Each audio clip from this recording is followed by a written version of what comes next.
हम हमेशा कहते हैं कि जैसे कर्म करोगे वैसा फल मिलेगा।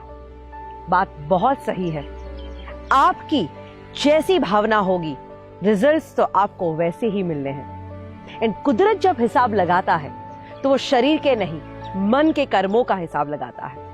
यानी मन से आपके अंदर दूसरों के लिए जो भावना होगी वही आपको लौट के जीवन में वापस मिलेगा। एक बार एक गांव में एक गरीब इंसान रहता था जिसके पास ज्यादा कुछ कामकाज तो नहीं था, इसीलिए वो पशुपालन करता था और अपने पशु जैसे भेड़, बकरी, गाय, भैंस, उनसे द्वारा निकला हुआ दूध और दूध की बनावटों को शहर में जाके बेच के अपना गुजारा करता। एक दिन उसकी बीवी ने मक्खन बनाया।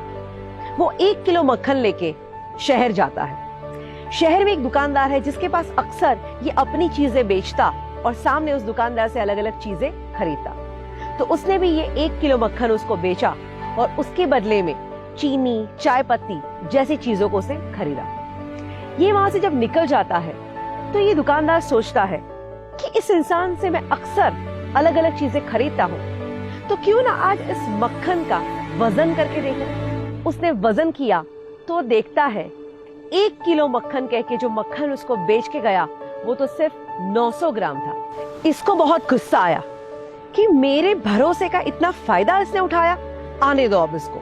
वापस ये इंसान जब उसकी दुकान पे आता है, दुकानदार उसको देख के चिल्लाता है, मेरी दुकान पे तो तू पैर ही मत रखना धोखेबाज। मुझे 1 किलो मक्खन देके जाता है, झूठ बोलता है, तेरा मक्खन 900 ग्राम था।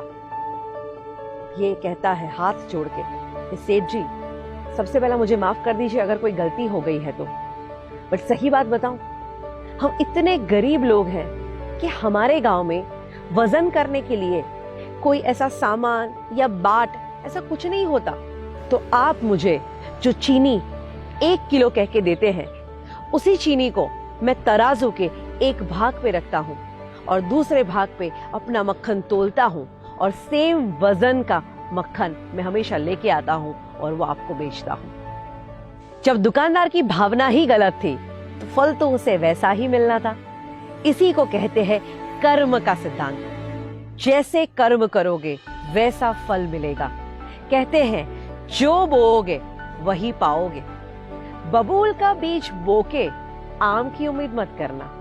ये सृष्टि और ये प्रकृति के नियम इतने न्यायपूर्वक काम करते हैं, तुम जो देते हो वही तुम पाते हो। दुनिया गोल है, जो छोड़ा वही वापस मिलेगा।